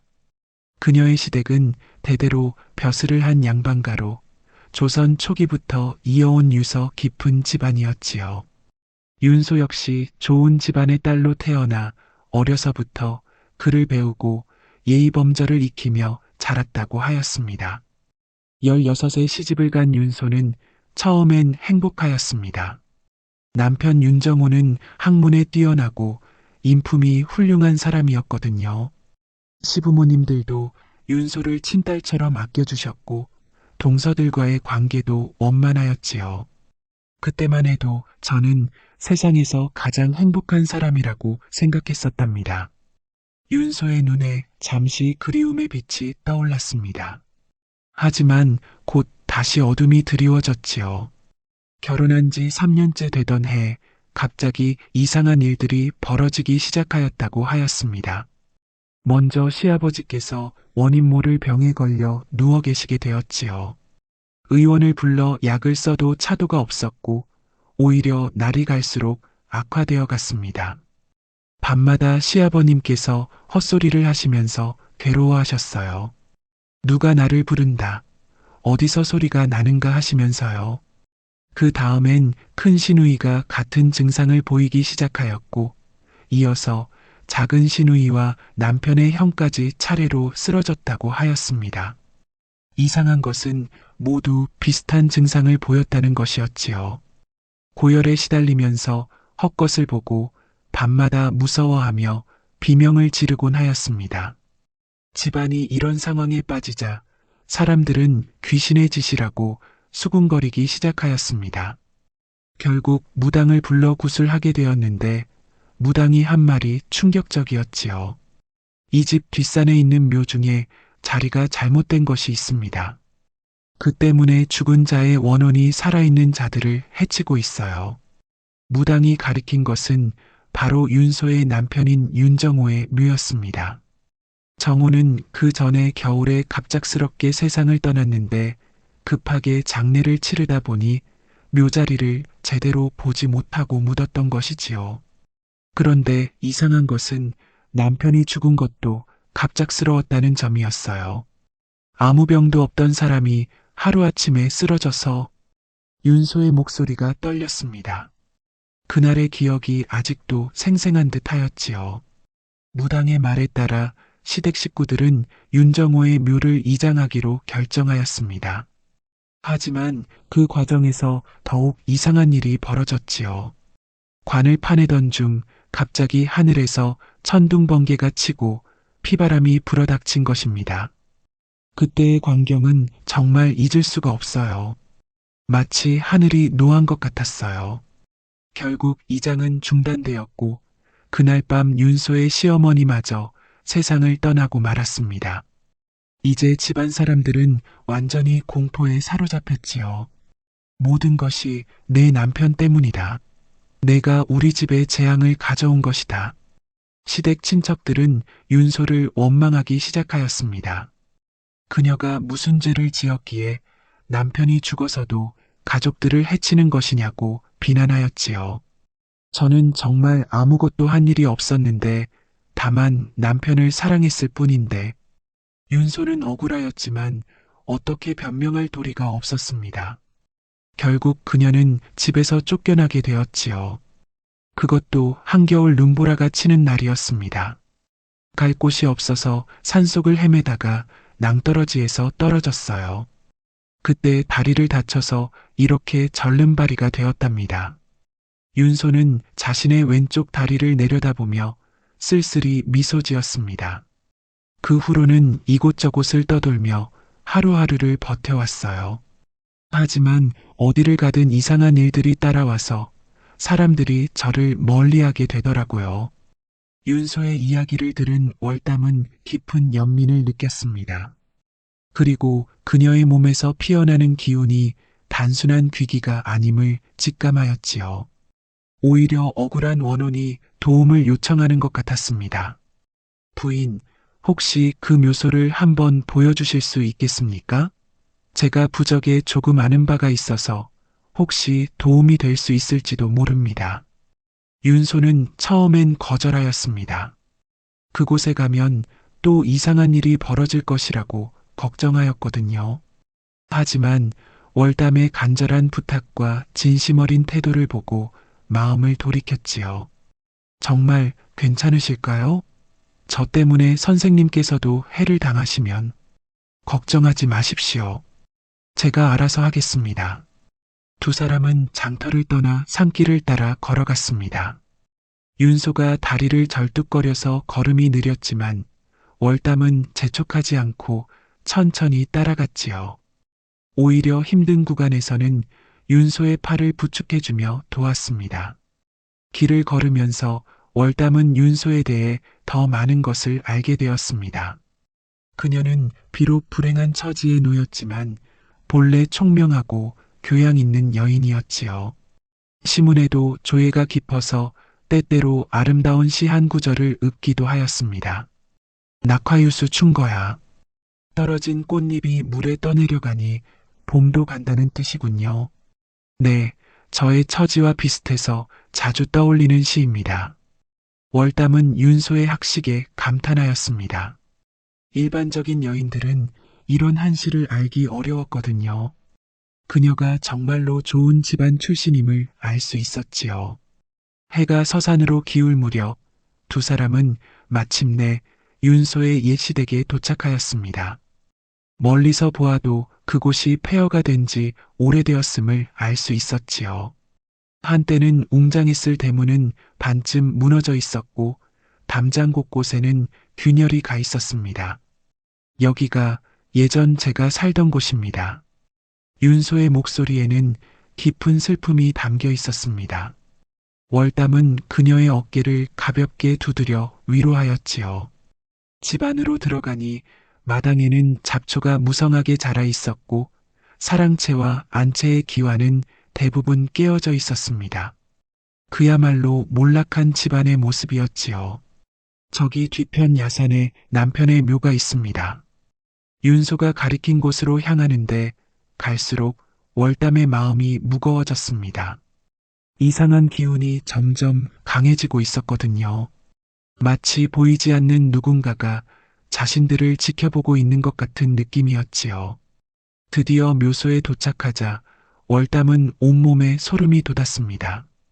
이곳의 기운이 정말 심상치 않았던 것이지요. 마치 수백 명의 원혼들이 한꺼번에 몰려드는 것 같은 섬뜩한 느낌이었습니다. 이곳은 정말 위험한 곳이군요.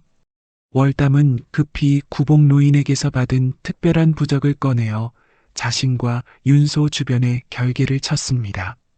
그제서야 조금 안심이 되었지요. 역시 보통 묘가 아니군요. 이곳에는 상당히 강한 원념이 서려 있습니다. 월담은 묘 주변을 천천히 둘러보며 자세히 살펴보았습니다.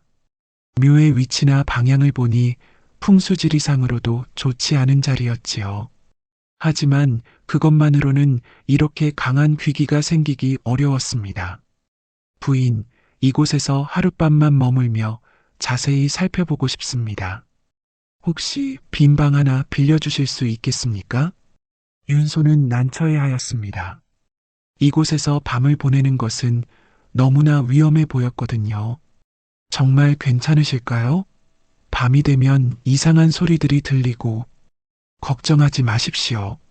제가 부적으로 보호막을 치겠습니다. 결국 윤소는 월담의 진심 어린 태도에 마음을 움직여 무너진 사랑채 한 칸을 내어주었습니다. 그렇게 두 사람의 기묘한 동거가 시작되었던 것이지요. 첫날 밤, 월담은 잠을 이루지 못하고 있었습니다. 사방에서 들려오는 이상한 소리들 때문이었지요. 바람 소리인 듯도 하고 누군가 우는 소리인 듯도 하였습니다. 때로는 발자국 소리도 들렸는데 분명히 사람이 없는 곳에서 나는 소리였지요. 그런데 한밤중쯤 되어 윤소의 방에서 신음소리가 들려왔습니다. 월담은 놀라 달려갔는데 윤소가 온몸에 피멍이 든 채로 깨어나는 것을 보았지요. 무슨 일입니까? 매일 밤이 이래요. 꿈에서 누군가가 저를 때리고 괴롭히는 것 같아요. 월담은 윤소의 상처를 자세히 살펴보았습니다.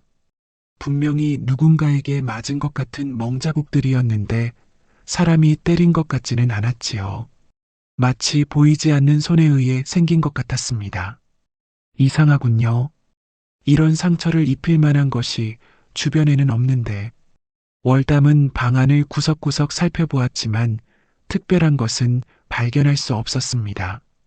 다만 윤소의 몸에서 나오는 기운이 밤이 되면서 더욱 강해진다는 것을 느꼈지요. 부인, 제가 밤마다 부인의 방 근처에서 지키겠습니다. 혹시 무슨 일이 있으면 즉시 도와드리겠어요. 그런 수고를 끼쳐드릴 수는 없어요. 아닙니다. 이것도 제 공부의 일부입니다. 그날부터 월담은 밤마다 윤소의 방 근처에서 지키기 시작하였습니다. 처음 며칠은 별다른 일이 없었지만 나흘째 되는 밤에 드디어 이상한 현상을 목격하게 되었지요. 윤소가 잠든 사이 그녀의 등줄기에서 붉은 빛이 나기 시작하더니 용의 형상이 꿈틀거리며 나타나는 것이었습니다. 그 용은 마치 살아있는 것처럼 윤소의 등을 따라 움직였는데 그때마다 윤소가 고통스럽게 신음하였지요. 이건 용기로군요.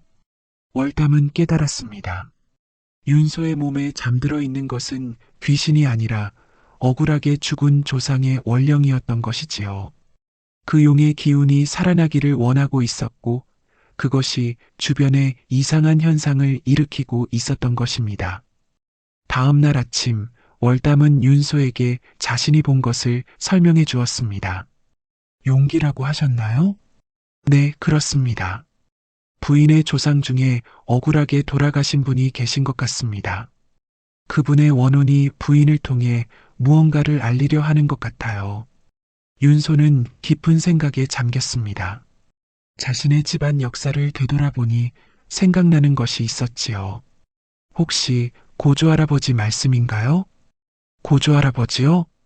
네, 고조할아버지께서는 인조 때 충신이셨는데 정적들의 모함으로 역적으로 몰려 죽음을 당하셨다고 들었어요. 하지만 후에 억울함이 밝혀져 명예가 회복되었다고 하더라고요. 월담은 고개를 끄덕였습니다. 그렇다면 모든 것이 설명되었지요. 분명히 그분의 원혼일 것입니다. 아직 해결되지 않은 무언가가 있는 것 같아요.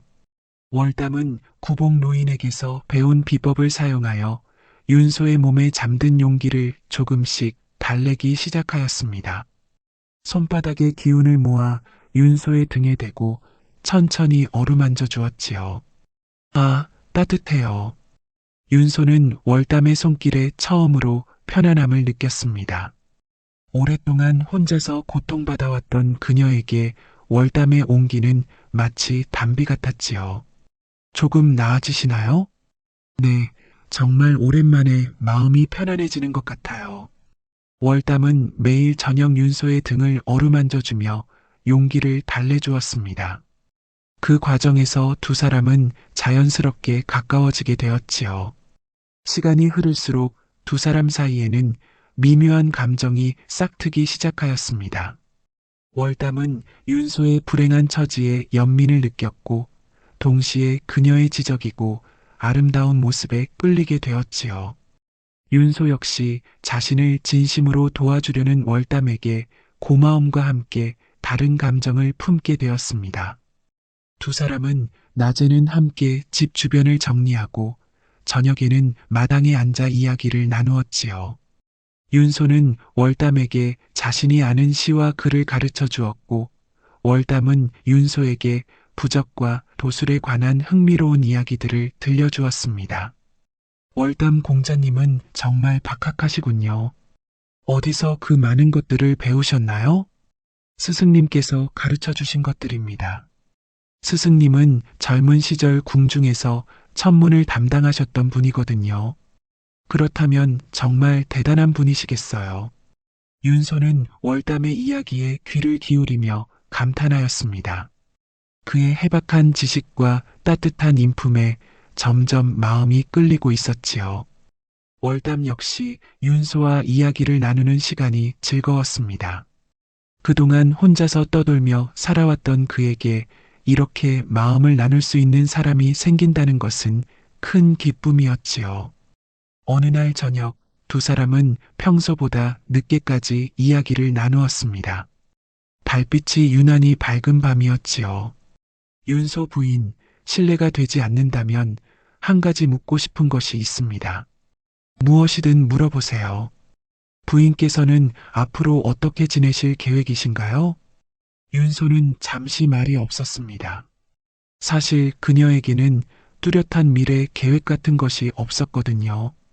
그저 하루하루를 버텨나가는 것이 전부였지요. 글쎄요, 특별한 계획은 없어요. 그냥 이렇게 하루하루 살아가다가 언젠가는요? 언젠가는 남편 곁으로 가게 되겠지요. 윤소의 말에 월담은 가슴이 아팠습니다. 그녀가 아직도 죽음을 생각하고 있다는 것을 알 수 있었거든요. 그런 말씀은 하지 마십시오. 부인께서는 아직 젊고 앞으로 행복한 일들이 많이 기다리고 있을 것입니다. 행복한 일이라 저 같은 사람에게 그런 것이 있을까요? 월담은 윤소의 손을 조심스럽게 잡았습니다. 그녀의 손은 차갑고 떨리고 있었지요. 있습니다. 분명히 있을 것입니다. 저는 부인을 도와드리고 싶습니다. 공자님, 두 사람은 달빛 아래에서 서로를 바라보았습니다. 그 순간 둘 다 마음속에서 무언가가 움트고 있음을 느꼈지요. 그런데 바로 그때 하늘에서 장마비가 내리기 시작하였습니다. 처음엔 보슬보슬 내리던 비가 점점 세게 내리더니 마침내 폭우가 되었지요. 어머, 비가 이렇게 많이. 두 사람은 급히 처마 밑으로 피했지만 곧 더 큰 문제가 생겼습니다. 낡은 기와지붕에서 빗물이 새어들기 시작한 것이지요. 특히 윤소의 방은 지붕이 많이 손상되어 있어서 금세 물바다가 되었습니다. 이를 어쩌지요? 제 방이 완전히 물에 잠겼어요. 월담은 자신의 방을 살펴보았습니다. 다행히 이쪽은 지붕이 그나마 튼튼해서 빗물이 새지 않았지요. 부인, 오늘 밤은 제 방에서 주무십시오. 제가 마루에서 자겠습니다. 그럴 수는 없어요. 제가 어디든 다른 곳을 찾아보겠어요. 하지만 이런 폭우 속에서 다른 곳을 찾는 것은 불가능하였습니다. 결국 할 수 없이 두 사람은 같은 방에서 자게 되었지요. 촛불 하나만이 어둠을 밝히는 방 안에서 두 사람은 서로 멀찍이 떨어져 누워 있었습니다. 하지만 마음만큼은 가까워져 있었지요. 빗소리와 함께 들려오는 서로의 숨소리가 유난히 크게 느껴졌습니다. 월담 공자. 윤소가 조용히 월담의 이름을 불렀습니다. 네, 부인. 정말 고맙습니다. 공자님이 아니었다면 저는 이미 이 세상 사람이 아니었을 것입니다. 월담은 가슴이 뜨거워지는 것을 느꼈습니다. 어둠 속에서 윤소의 하얀 손이 조심스럽게 그의 손을 찾아왔지요. 두 사람의 손이 맞닿는 순간 마치 전류가 흐르는 듯한 느낌이었습니다. 윤소 부인, 그냥 윤소라고 불러주세요. 월담은 윤소의 손을 꼭 잡았습니다. 그녀의 손은 작고 부드러웠지만 그동안 겪은 고생 때문인지 거칠어져 있었지요. 월담은 그 손을 자신의 두 손으로 감싸 안으며 따뜻하게 만들어 주었습니다. 윤소, 당신은 결코 혼자가 아닙니다. 정말 그럴까요? 그럼요. 이제 제가 있지 않습니까? 두 사람은 그렇게 손을 맞잡은 채 밤새도록 이야기를 나누었습니다. 서로의 지난 이야기들, 꿈과 희망들을 털어놓으며 마음을 나누었지요. 그리고 동이틀 무렵 두 사람은 서로에게 특별한 감정을 품고 있음을 깨닫게 되었습니다. 하지만 이런 평화로운 시간은 오래가지 못하였습니다. 마을에서 월담과 윤소의 관계에 대한 좋지 않은 소문이 돌기 시작한 것이지요. 소문의 시작은 장터에서 나무를 사러 왔던 한 아낙네였습니다. 그녀가 우연히 두 사람이 함께 있는 모습을 보고는 이상하게 여겨 다른 사람들에게 이야기한 것이었지요. 과부와 떠돌이가 한 집에서 살고 있다더라. 그게 정말인가? 내가 직접 봤으니까. 둘이 정말 친해 보이더라고. 소문은 꼬리를 물고 퍼져나갔습니다. 그리고 그 과정에서 점점 과장되고 왜곡되어 갔지요. 그 부적쟁이가 사수를 부려서 과부를 깨어냈다더라. 아니야, 그 과부가 요물이라서 남자를 홀렸다는 소리도 있어. 어쨌든 둘 다 수상해. 마을에 재앙이 닥칠지도 몰라. 마을 사람들은 점점 불안해하기 시작하였습니다. 특히 윤소의 과거를 아는 사람들은 그녀 주변에서 일어났던 이상한 일들을 떠올리며 걱정하였지요. 급기야 한 양반이 관아에 고발장을 넣었습니다. 월담이 사수를 부려 윤소를 깨어냈고 그 때문에 마을에 재앙이 닥칠 것이라는 내용이었지요. 저자들을 그대로 두면 우리 마을에 큰 화가 닥칠 것입니다. 하루빨리 처리해야 합니다. 고발장을 낸 양반은 평소에도 미신을 믿는 사람으로 유명하였습니다. 그는 월담의 붉은 눈동자를 보고는 분명히 요물이라고 확신하였지요. 알고 보니 이 모든 것의 배후에는 월담의 둘째 형 용성이 있었습니다. 그는 월담이 어디서 무엇을 하고 있는지 계속 지켜보고 있었고 기회를 노리고 있었던 것이지요. 용성은 그동안 여러 장사를 하며 돈을 모아두었는데 여전히 월담을 원망하고 있었습니다. 가문이 몰락한 것도 자신이 고생하는 것도 모두 월담의 불길한 기운 때문이라고 생각하였거든요. 저 불길한 놈이 또 어디 가서 사고를 치고 있는군. 이번엔 확실히 없애버려야지. 용성은 부하들을 시켜 월담의 행적을 조사하게 하였습니다. 그리고 월담이 윤소와 함께 지내고 있다는 것을 알게 되자 음흉한 계획을 세웠지요. 그는 그동안 모아둔 돈으로 관리들에게 뇌물을 주고 마을 양반들을 매수하여 월담을 함정에 빠뜨렸습니다. 그의 목적은 월담을 제거하여 가문이 남은 재산과 명예를 독차지하는 것이었지요. 이번엔 확실히 끝장을 봐야 한다. 저놈이 살아있는 한 우리 집안에는 평화가 없어. 용성은 교활하게도 직접 나서지 않고 다른 사람들을 앞세웠습니다. 그래서 월담은 형이 배후에 있다는 것을 전혀 모르고 있었지요. 어느 날 새벽 관아의 포졸들이 들이닥쳤습니다. 월담은 영문도 모른 채 붙잡혀갔고 윤소는 울부짖으며 그를 말렸지만 소용없었지요. 월담 공자님을 어디로 데려가시는 거예요? 무슨 죄를 지었다는 거예요? 부적쟁이가 사수를 부려 사람들을 홀렸다는 신고가 들어왔다. 조용히 하지 않으면 너도 같이 끌고 간다. 포졸들은 윤소의 애원을 무시하고 월담을 끌고 갔습니다. 윤소는 그 자리에 주저앉아 한없이 울었지요. 관아에서 월담은 혹독한 고문을 당하였습니다. 관리들은 그가 사수를 부렸다고 자백하라고 강요하였지요. 너 같은 요물이 어떻게 감히 양반가의 과부를 농락하였느냐? 나는 아무런 잘못도 하지 않았소. 거짓말 마라. 내 눈을 보면 분명히 요물인 것을 알 수 있다. 월담은 온몸이 상처투성이가 되었지만 끝까지 부인하였습니다. 그는 다만 부적으로 사람을 도우려 했을 뿐이었고 윤소와의 관계도 순수한 것이었거든요. 나는 다만 부적으로 사람을 도우려 했을 뿐이요. 윤소 부인도 그저 도와드리려 했을 뿐이요. 또 거짓말을 하는군. 더 세게 때려라. 고문은 날이 갈수록 심해졌습니다. 하지만 월담은 굴복하지 않았지요. 그런 그를 보며 윤소는 매일 관아 앞에서 울며 호소하였습니다. 제발 그분을 놓아주세요. 잘못한 것이 있다면 모두 제 탓입니다. 저 사람은 정말 좋은 분이에요. 저를 도와주려고 했을 뿐이에요. 하지만 아무도 그녀의 말에 귀 기울이지 않았습니다. 절름발이 과부의 말을 누가 믿겠습니까? 오히려 사람들은 그녀를 수상하게 여겼지요. 저 과부도 분명히 요물이야. 그래서 남자를 홀린 거라고. 맞아. 둘 다 마을에서 쫓아내야 해.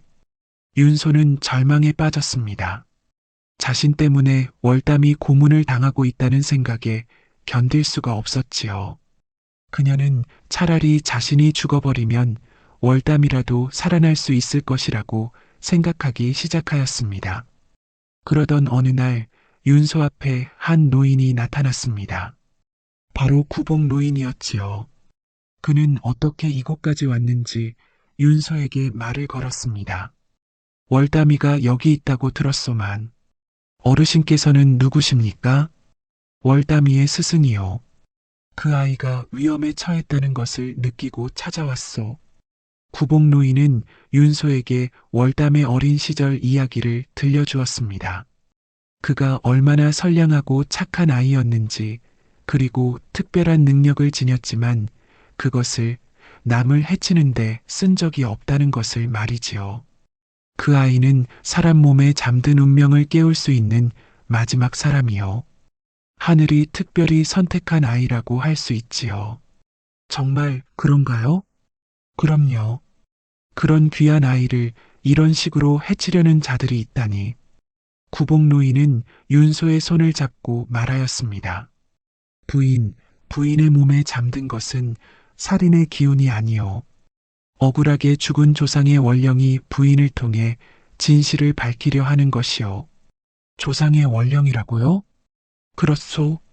아마도 부인의 집안에 묻혀 있는 비밀이 있을 것이요. 그것을 찾아내면 모든 것이 해결될 것이요. 구복 노인의 말을 들은 윤소는 깨달았습니다. 월담이 그동안 자신에게 해준 치료가 단순히 귀신을 쫓는 것이 아니라 조상의 영혼을 달래주는 것이었다는 것을 말이지요.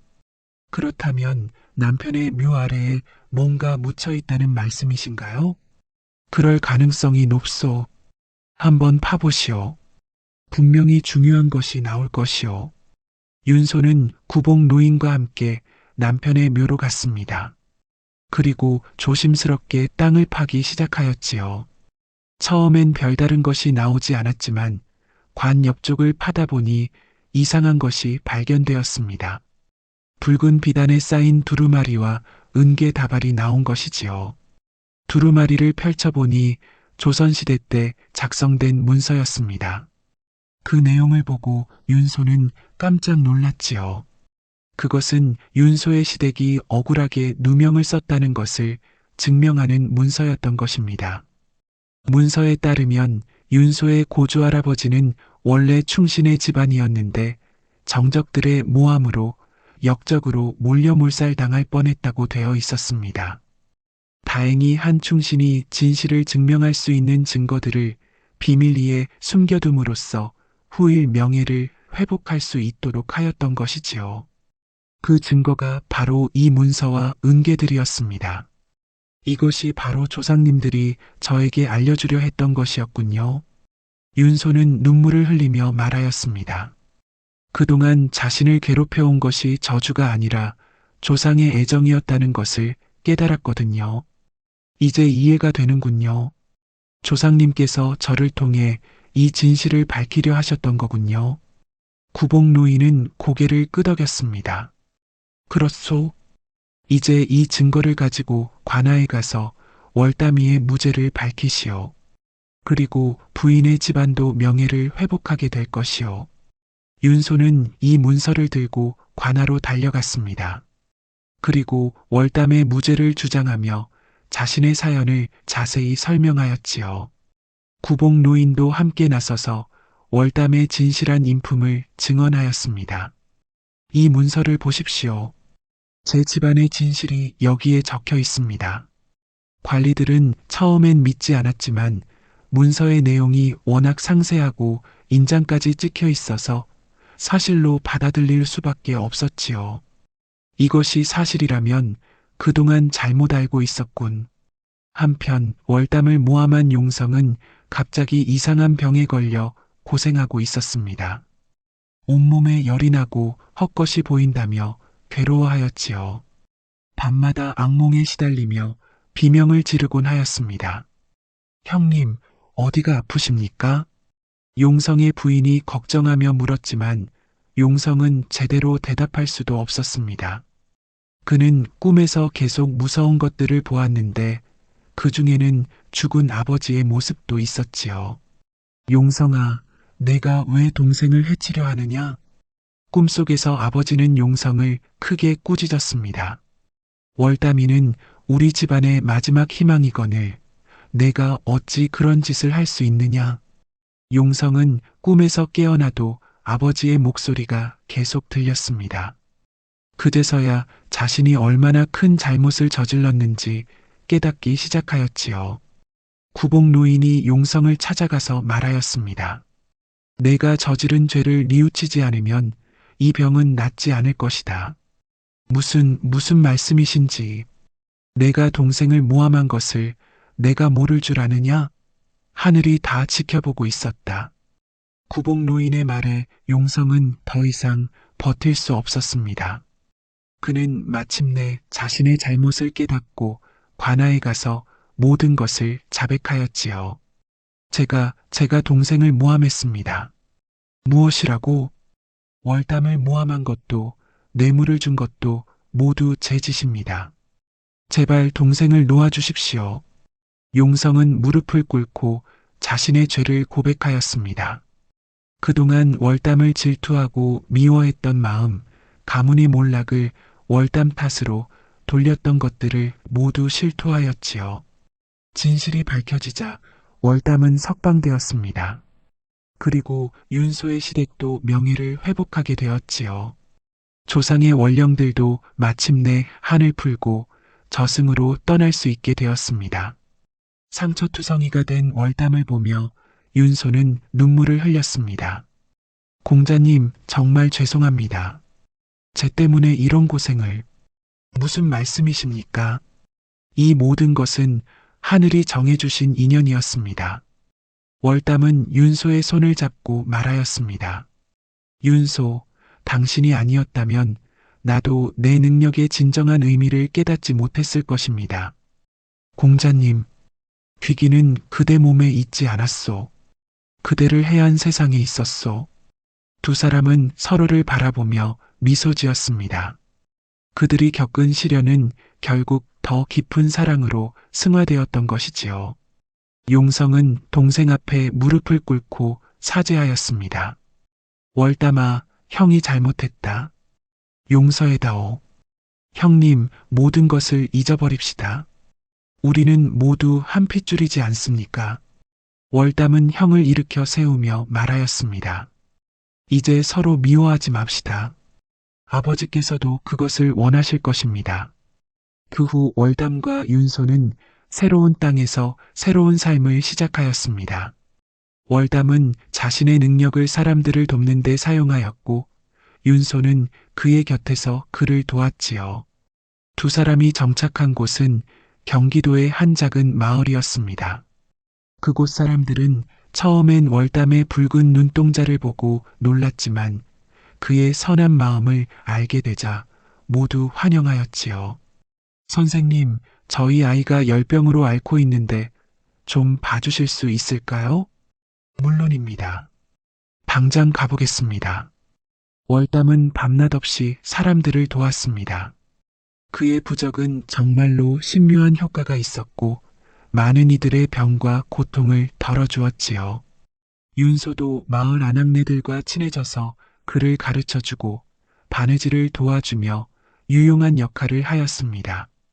그녀의 다리도 마음이 편안해지면서 조금씩 나아지기 시작하였지요. 윤소 선생님, 이 글자가 뭐라고 읽는 건가요? 이것은 사랑이라고 읽는단다. 사랑이요? 무슨 뜻이에요? 서로를 아끼고 보살펴주는 마음이란다. 윤소는 아이들에게 글을 가르치면서 많은 보람을 느꼈습니다. 그동안 잃어버렸던 삶의 의미를 다시 찾게 된 것이지요. 구복노인은 제자의 성장을 흐뭇하게 바라보며 이렇게 말하였습니다. 진정한 부적은 종이에 그려지는 것이 아니라 사람의 마음에 새겨지는 것이니라. 스승님 말씀이 맞습니다. 이제서야 깨달았습니다. 월담의 왼쪽 눈에 있던 붉은 빛은 이제 더 이상 불길한 것이 아니었습니다. 그것은 사람들의 아픈 마음을 어루만져주는 따뜻한 빛이 되었던 것이지요. 두 사람은 서로의 손을 맞잡고 새로운 미래를 향해 걸어갔습니다. 비록 험난한 길이었지만 함께라면 어떤 시련도 이겨낼 수 있을 것 같았습니다. 마을 사람들도 처음엔 의심의 눈으로 바라보았지만 월담이 진심으로 사람들을 도우는 모습을 보며 점차 마음을 열기 시작하였습니다. 월담 선생님 덕분에 우리 마을이 정말 살기 좋아졌어요. 그러게 말이에요. 윤소 선생님도 우리 아이들을 잘 가르쳐 주시고 사람들의 감사 인사를 받으며 월담은 깨달았습니다. 자신의 능력은 남들과 다르다고 해서 부끄러워할 것이 아니라 세상을 더 좋게 만드는데 사용해야 할 소중한 선물이었다는 것을 말이지요. 세월이 흘러 두 사람은 정식으로 부부의 연을 맺었습니다. 비록 늦은 사랑이었지만 그래서 더욱 소중하고 깊었던 것이지요. 결혼식은 마을 사람들이 모두 모여서 축하해주는 따뜻한 자리였습니다.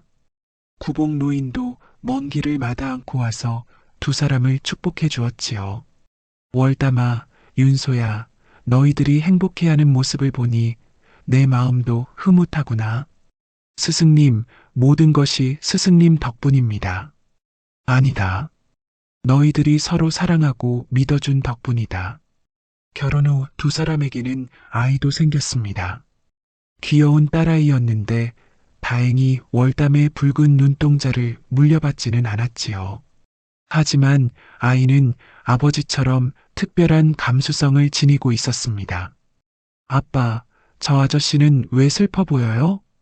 어떻게 알았니? 몸에서 파란 기운이 나와요. 월담은 딸의 말에 놀랐습니다.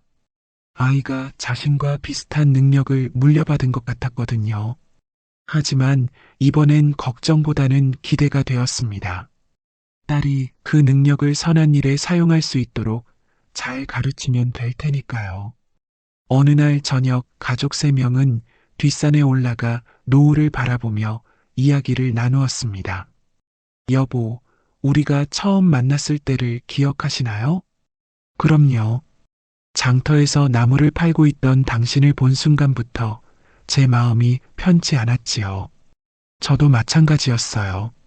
처음으로 저를 진심으로 걱정해주는 사람을 만났다고 생각했거든요. 두 사람은 서로를 바라보며 미소 지었습니다. 그들의 사랑은 이제 누구도 흔들 수 없는 견고한 것이 되어 있었지요. 우리 딸에게는 어떤 이야기를 들려줄까요? 글쎄요. 진정한 사랑은 상대방의 아픈 마음을 어루만져 주는 것이라고 가르쳐 주면 어떨까요? 좋은 생각이에요. 딸아이가 두 사람의 대화를 듣고 있다가 물었습니다. 아빠, 엄마, 사랑이 뭐예요? 사랑은 말이야. 월담이 딸을 무릎에 앉히고 말하기 시작하였습니다. 서로를 아끼고 보살펴주는 마음이란다. 그리고 상대방이 힘들 때 옆에서 도와주는 것이고, 그럼 아빠와 엄마는 서로 사랑하는 거예요? 그럼 아주 많이 사랑한단다. 딸아이는 환하게 웃었습니다. 그 웃음소리가 저녁 공기에 퍼져나가며 온 산을 따뜻하게 만들었지요. 그들의 이야기는 이렇게 해피엔딩으로 끝났지만 사실 이것은 새로운 시작이기도 하였습니다. 월담과 윤소는 앞으로도 많은 사람들을 도우며 살아갈 것이고 그들의 사랑 이야기는 후대까지 전해져 내려갈 것이었지요. 구복 노인은 두 사람의 행복한 모습을 보며 조용히 미소 지었습니다. 역시 내 눈에 틀림이 없었구나. 월담이는 정말 특별한 아이였어. 몇 년 후 구복 노인이 세상을 떠날 때가 되었습니다. 그는 월담을 불러 마지막 가르침을 주었지요. 월담아, 이제 너도 훌륭한 도사가 되었구나. 스승님, 아직 부족한 것이 많습니다. 아니다. 너는 이미 완성되었다. 이제 내 딸에게 이 모든 것을 전해주어라. 구복 노인은 평생 간직해온 비밀스러운 책들을 월담에게 맡기며 세상을 떠났습니다. 월담은 스승의 뜻을 받들어 그 지식들을 딸에게 전해주기로 하였지요. 시간이 더 흘러 월담과 윤소도 나이가 들었습니다. 하지만 그들의 사랑은 변함없었지요. 오히려 세월이 지날수록 더욱 깊어져만 갔습니다. 당신과 함께한 이 모든 시간이 꿈만 같아요. 저도 그래요. 이렇게 행복할 줄은 꿈에도 생각 못했어요.